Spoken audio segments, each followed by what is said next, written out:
It was about control. More than anything else, that's what the fight was about.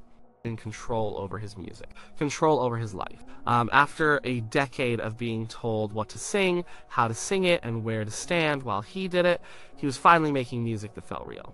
And he wasn't going to let anyone mess with it, not even for a #1 hit. Especially not for a #1 hit. To understand the fight, you have to understand where he was in 1969. The king was in exile. Not a real exile, of course. He was living in a gilded cage in Hollywood. But musically, he was lost. The 60s had mostly passed him by.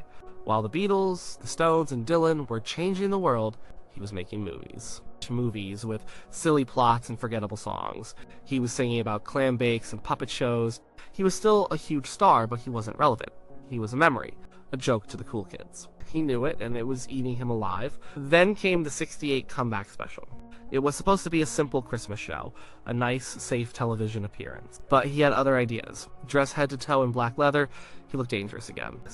He was raw, sweaty, and hungry. He wasn't acting, he was singing. He sang the old hits like his life depended on it. He reminded everyone, and maybe himself, who he was. He wasn't a movie character. He was a force of nature. The special was a massive success.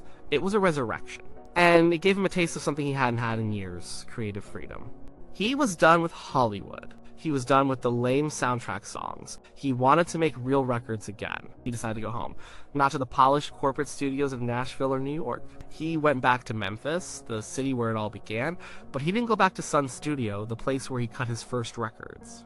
That was the past. He was looking for the future. He found it in a small, funky studio on Thomas Street. It was called American Sound Studio. It wasn't much to look at. A low-slung building made of concrete blocks. It used to be a plumbing supply company. Inside, it was cramped and dark, no fancy equipment. No executive lounges, just a room, a tape machine, and a group of musicians who were the best in the business. They were the studio's house band, known as the Memphis Boys. These guys were not his usual backing band. They were session players who had created a sound, a gritty, soulful, funky sound that was all over the radio. They had played on hits for Dusty Springfield, Neil Diamond, and the Box Tops. They were a hit-making machine. The man who ran the machine was the producer, Chips Moman. Chips was a legend in Memphis. He was a brilliant musician and a tough, no-nonsense businessman. He had built American sound from nothing. He ran his studio his way. He didn't care about your reputation. He cared about the song. He wasn't intimidated by anyone, not even the king of rock and roll. When Elvis walked in, Chips laid down the law. This was his studio, his band, his rules. If Elvis wanted to record here, he had to leave his ego and his entourage at the door. This was exactly what Elvis needed. For the first time in a long time, he was just another musician in the room.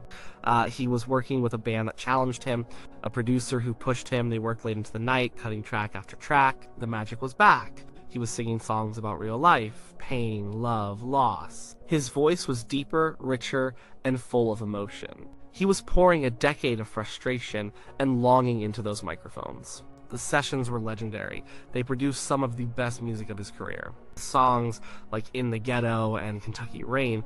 And then there was this one particular song. It was written by a guy named Mark James. James had a minor hit with it himself, but it didn't do much. The song was about his own life. He was married to a woman he loved, but they were both plagued by jealousy. They were tearing each other apart with mistrust. The song captured that feeling perfectly. The feeling of being caught in a trap, unable to escape the cycle of doubt. The lyrics were desperate. We can't go on together with these feelings. It was a heavy adult theme. It was perfect for the new Elvis. He heard the demo and knew he had to record it. He felt it. Maybe it hit close to home. His own marriage to Priscilla was under strain. The pressures of his fame were immense. He understood the feeling of being trapped. When they started recording it at American Sound, something special happened. The Memphis Boys laid down a powerful, driving rhythm. The bass line was relentless. The organ swirled around it. And then Elvis started singing. He wasn't just singing the word. He was living them. You could hear the desperation in his voice, the plea for trust, the pain of being misunderstood. He sang with a passion he hadn't shown in years. The band fed off his energy. They built the song into an epic. It starts with a simple guitar riff, then grows and grows. The horns come in, backing vocalists soar. It builds to a massive emotional crescendo. It was a masterpiece. Everyone in the studio knew it. They had captured lightning in a bottle. This was it. This was the song that would put him back on top. Not just on the charts, but culturally. This was a song that could stand next to anything the Beatles or the Stones were doing. It was modern, it was powerful, it was him. But then came the problem. The ending. Chips Moman had a signature production trick. He loved a false ending. He would build a song to a climax, then fade it out, making the listener think it was over. Then, just when you were reaching to change the station, bam! The song would crash back in, louder and more intense than before, for a final explosive finish. It was a dramatic, theatrical trick. It worked. It kept you hooked. It was part of the American sound style. So, he did it on this song. After the final chorus, the whole track begins to fade away. The horns, the drums, his voice, because it all gets quieter and quieter until there's almost nothing. It feels like the end. But it's a lie. After a few seconds of near silence, the song roars back to life. The full band comes crashing back in, the backing singers are wailing, and Elvis is ad-libbing, crying out, "We're caught in a trap. I can't walk out." It goes on for another minute, a pure, chaotic, emotional release. Then it finally fades out for good. For Chips, and the band thought it was brilliant. It was the perfect ending for such an emotional song. It was like an encore built right into the record. It was a statement. But the people at RCA, his record label, heard it and panicked. They were based in Nashville and New York. They were corporate record men.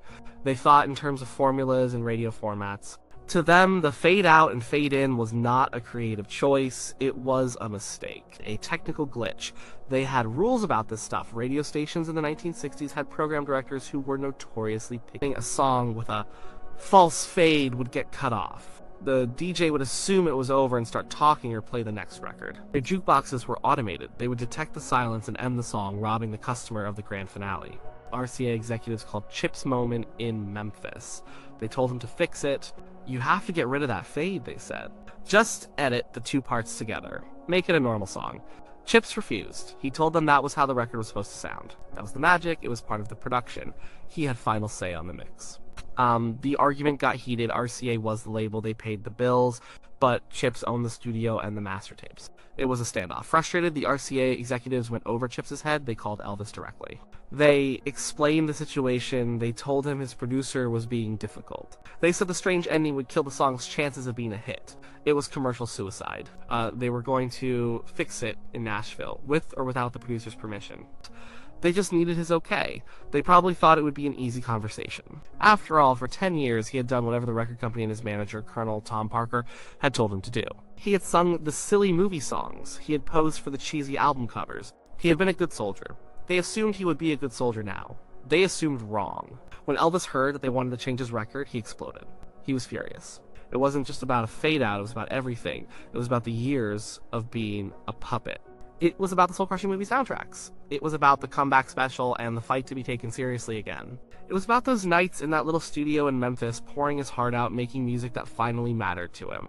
This song was the crown jewel of those sessions. It was the culmination of his artistic rebirth. And these men in suits, these accountants and executives who knew nothing about the magic that happened in that room, wanted to tamper with it. They wanted to sanitize it, to make it safe for radio, to strip it of its unique dramatic power, to take away the very thing that made it special.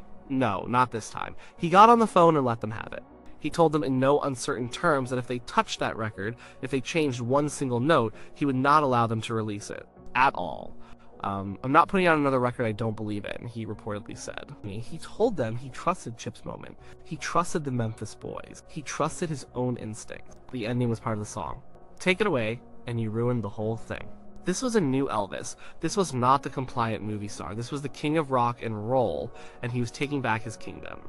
The executives at RCA were stunned. They had never seen him like this. He was drawing a line in the sand. His art was more important than their marketing plan. His integrity was more important than a potential hit. The irony was, he knew it was a hit precisely because of its flaws, because of its raw, unconventional power. The standoff was intense. On one side, you had the massive corporate power of RCA and the shadowy influence of Colonel Parker, who always prioritized commerce over art. On the other side, you had a determined producer in Memphis and a newly re-energized superstar who was finally fighting for his own music. In the end, Elvis won. His threat was too big to ignore. They couldn't afford to not release the song. He was still their biggest star. Reluctantly, they backed down. They agreed to release the record exactly as Chips Moman had produced it, bizarre ending and all. The song came out in the late summer of 1969. It was an instant smash. The public didn't care about radio-friendly formats. They cared about the passion, they cared about the emotion. The song shot up the charts. Radio stations played it, fade out and all. People loved the ending. It was exciting. It was different. It became the most talked about part of the record. It went to number 1 on the Billboard Hot 100. It was his first number 1 single in America in 7 years. It was the biggest hit of his comeback. It became his signature concert closer for the rest of his life. In his live shows in Las Vegas and on tour, he would extend that false ending. He would play with it. He would fall to one knee, teasing the audience, building the drama, before bringing the band crashing back in for a final karate-chopping crescendo. The bizarre ending that the record company tried to kill became the most iconic moment of his live performances. The fight was about more than just a production choice. It was a pivotal moment. It was a brief, shining example of the artist he could be when he was in control. He fought for the integrity of his work, and he was proven right. He trusted his gut, and it led him back to the top of the charts. For one moment, he broke free from the trap of his own fame, and just made the music he wanted to make, the way he wanted to make it. The song was a plea to escape a trap of mistrust and doubt, and fighting for the song's ending, he did just that. The song was Suspicious Minds.